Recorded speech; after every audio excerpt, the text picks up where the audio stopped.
Hello, I'm Peter Elson and welcome once more to the Daily Post Literary Online Festival.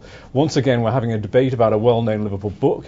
Yesterday we talked about Beryl Bainbridge's Young Adolf, and today we're discussing Willy Russell's first novel, The Wrong Boy.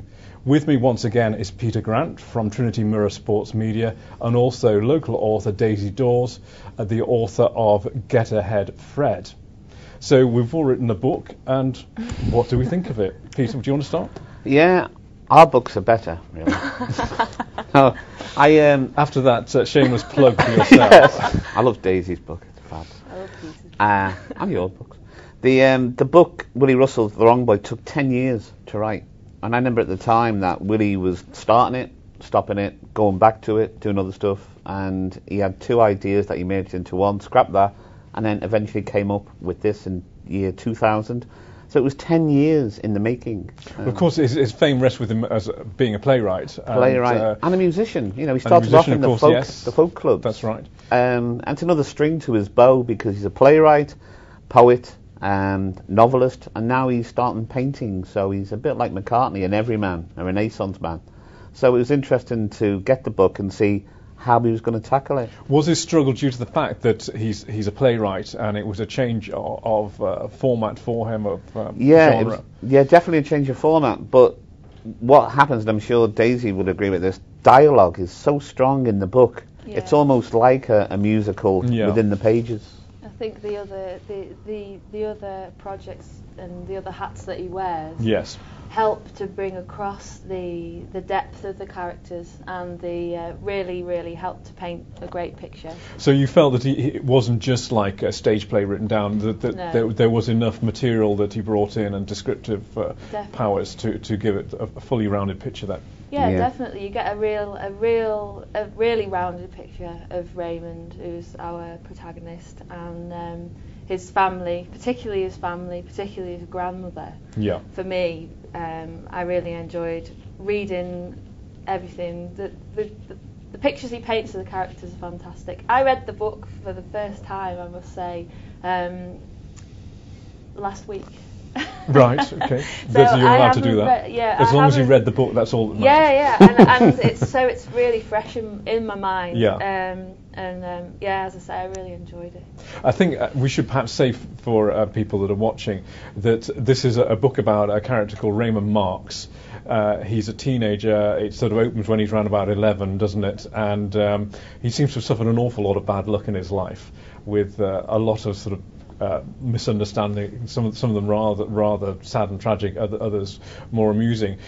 But in particular, the book is written in this epistolatory form, if that's the correct way to describe it, Peter Grant? It is, yeah. And these are letters to the singer, composer, lyricist Morrissey, aren't they? That's right. Now, I'm not a big Morrissey fan. He's a bit sort of morose and self-regarding for my taste. But what do you think of that? Did that put you off or encourage you? No, it didn't. I mean, I like Morrissey's stuff. I like that the lyrics are so meaningful. You know, heaven knows I'm miserable now. And, you know, one of the few pop stars to talk about suicide in his songs. And it fits in really well with Raymond.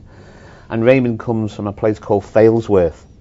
Yes. And he's going off to a place called Grimsby. I know. There's meaning. Do you feel there's meaning in these Absolutely, town names? Now, when the book came out, Willy sent me a copy of it. So I read it, unlike Daisy, when it came out like 10 years ago, 2000. And when I read the book, and I didn't like it at first, I have to say, so I read it again. And why didn't you like it at first? I found it hard work because it was at first very down, very bleak, and then there were wonderful snatches of colour that just pop up, little cameos and characters. And I compare it to like a Beatle. When I used to hear the Beatles stuff, I used to get into it 2 or 3 times on. Right. Second time, I was just knocked out by it. And I liked all the comparisons of, you know, like the Failsworth, the alliteration that he throws in, little bizarre, surreal comedy sketches like a transvestite nativity play. Yes. That could only come from the mind of Willy Russell. Well, I think, I mean, in some ways there's an awful lot of gloom in this book, but I've got to say that there is a lot of humour as well, which he handles very well, don't you think, Daisy? Definitely, and a lot of human characteristics as well, things that are definitely human.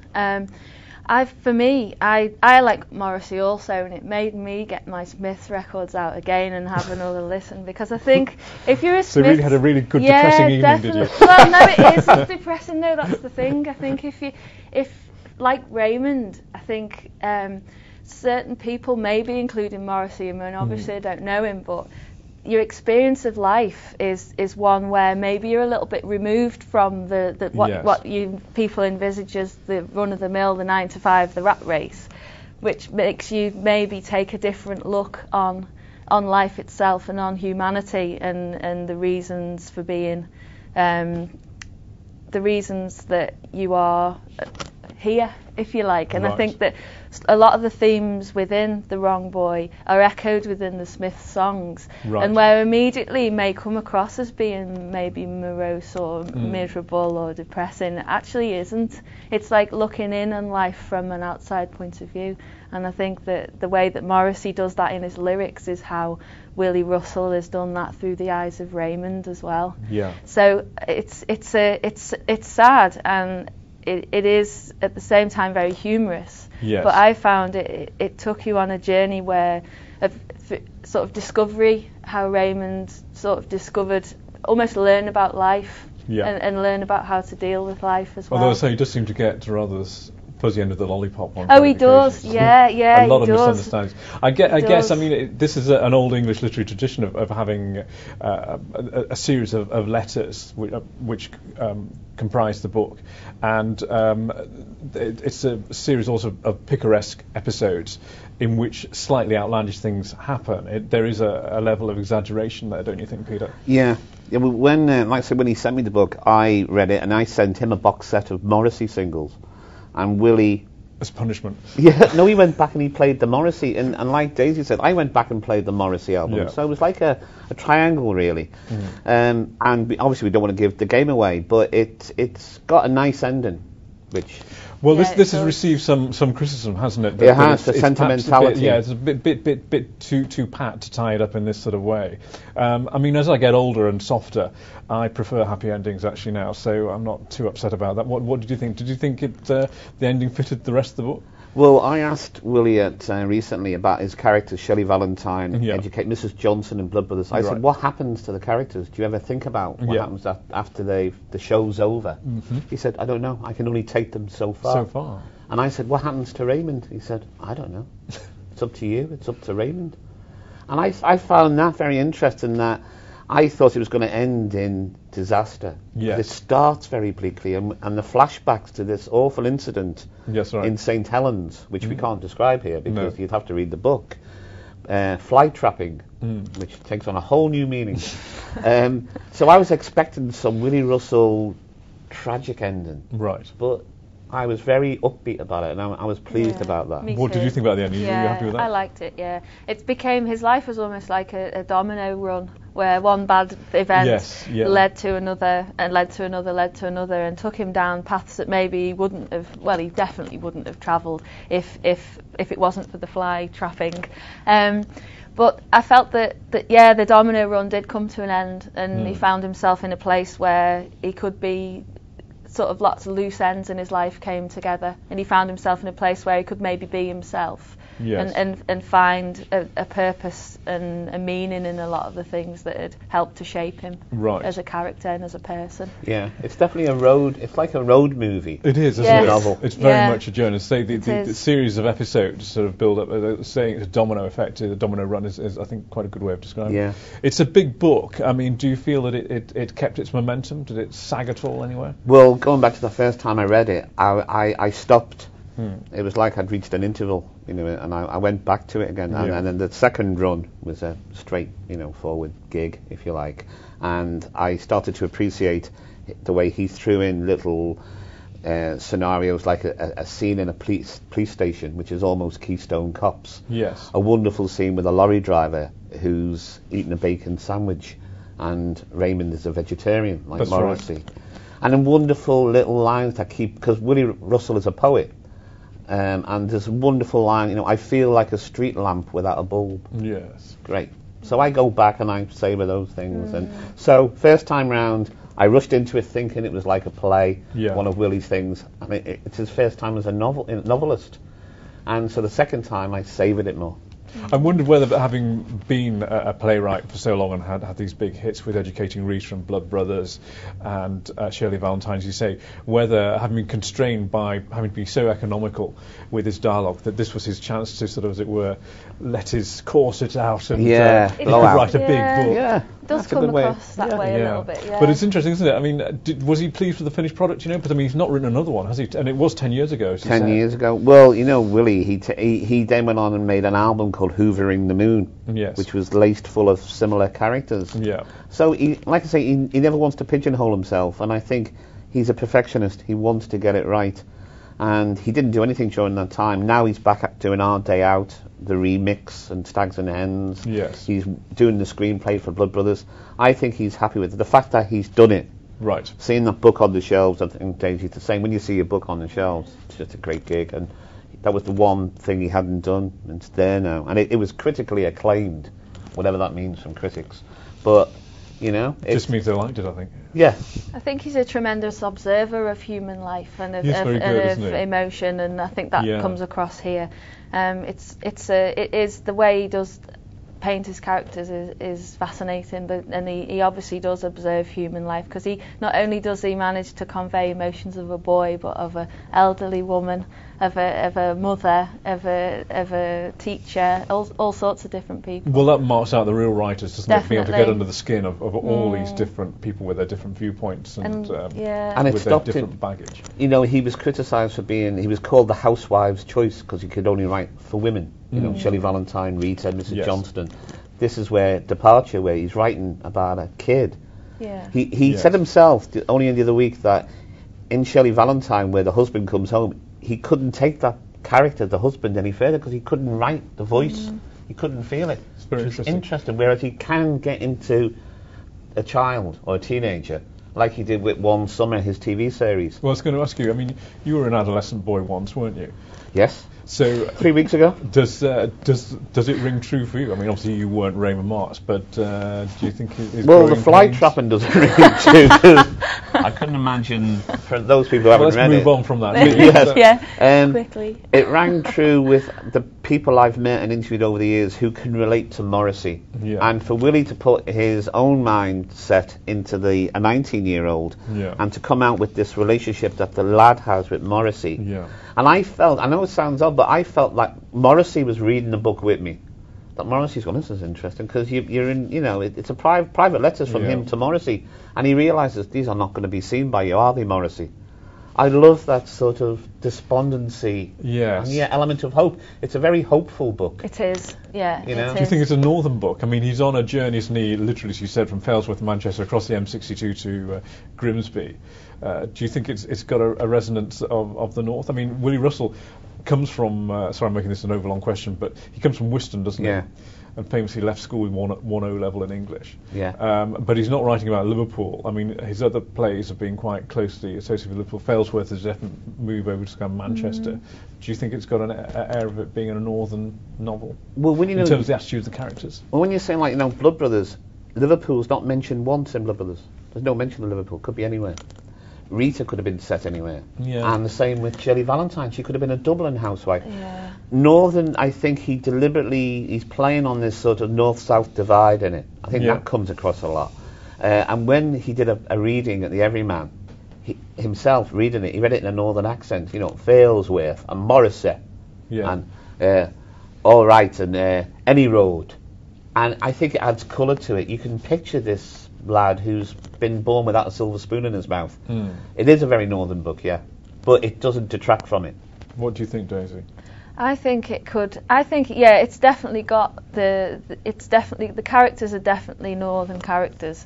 The setting, the way that they interact with each other, in the way that where the book is, as I say, where the book is set. I think though it's not as specific. I didn't feel it as strongly maybe as Peter that it, you know, that Raymond was that it was essential to it to be northern. No. It could have been set elsewhere. I think that Raymond himself and the references to the North are kind of, I don't know. Well, I wonder whether perhaps the northern weather helps. I mean, he's had all these tough cards handed to him in life, and you can just imagine. You can imagine, can't you, going over the M62 in lousy weather, writing these notes to your pop star hero, and the rain beating down, and the clouds gathering overhead. And you know, Morrissey's northern connection as well. You know, the Manchester, the Salford Boys Club, and all that, and the analogy of Failsworth. A self-fulfilling prophecy. Indeed. He comes from Failsworth and he's going to Grimsby.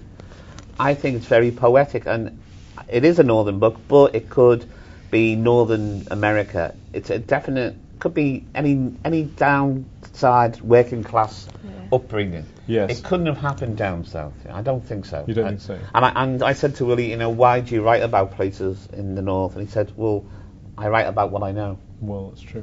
And of course, he also started his career as a hairdresser, didn't he? Yeah. So no doubt he listened to an awful lot of northern women telling him their problems and moaning about their men. Yeah. All of which, it sounds, sort of went in, and it's not been wasted. And a teacher, so he's got a great Alan Bleasdale, his great mate, and you know, ex-teacher as well, Jimmy McGovern, another ex-teacher. They can all write for kids because they pick up the dialogue. Yes. And I just think he picked the perfect role model for Raymond in Morrissey. Yes. I'm particularly sympathetic towards his mother, who I thought, Raymond's mother, who is sort of trying to hold it all together. And also, I thought the misunderstandings between mother and son were very good as well. They were. Where Raymond wanted his mother to take his arm as they went into the church for his grand's funeral, and because of interference from the rest of the family and this doctor who'd got him on medication, he wasn't allowed to do this, and you feel them pulling apart, and it's quite heart-rending, don't you think, Daisy? Yeah, I do. I think that his mother is subject to a lot of outside influence when it comes to her relationship with her son. She's terribly concerned about what people think about her and her son, about the fact that she's struggling. She's a single mother, and she has to come out of work to see him in school when everything starts to go wrong, and also the influence of his gran in his life as well, because one of the lines from his gran that sticks with me is that self-pity never peeled a potato, which I think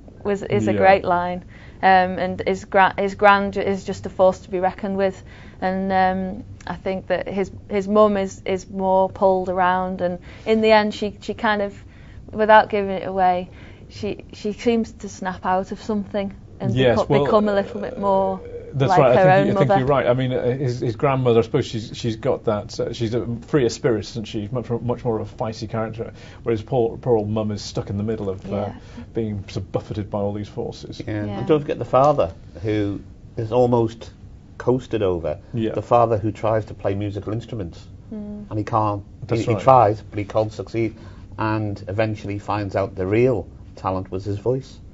And it's another analogy that Willy's saying. He finally found his voice. So do you think the underlying message is that there's hope for everybody? Yes, the individual will, if they believe in themselves. You know, people may think they're the wrong boy, the wrong girl, but in the end it's up to you to change it and cease to be the wrong boy or wrong girl. So do you feel this is an optimistic? I do feel it's optimistic, yes. I think it gives everybody, it shows that everybody has their own place, and that you can find that place within life. Whether you choose to stand apart from everybody else, whether you choose to fit in with everybody else, there is a place for everybody. Yeah, I do believe that. Yeah. Well, finally, if I could just ask Peter, yesterday we discussed Young Adolf, written by Belra Bainbridge, a very well-known long-term novelist, but I kind of think that you feel this was more successful than Young Adolf. I do, yeah. It's a real piece of fiction. Young Adolf was semi-fiction. Yeah. It was disappointing, and I still believe that the subject matter was wrong with Beryl. Going back to what Willy said, write about what you know. She never met Hitler. So she probably got bombed by him anyway. Close she got to him. Well, thanks very much indeed. Thank you, Daisy Dawes and Peter Grant, and I hope you enjoyed what you've heard today and what you've seen. Thank you very much indeed.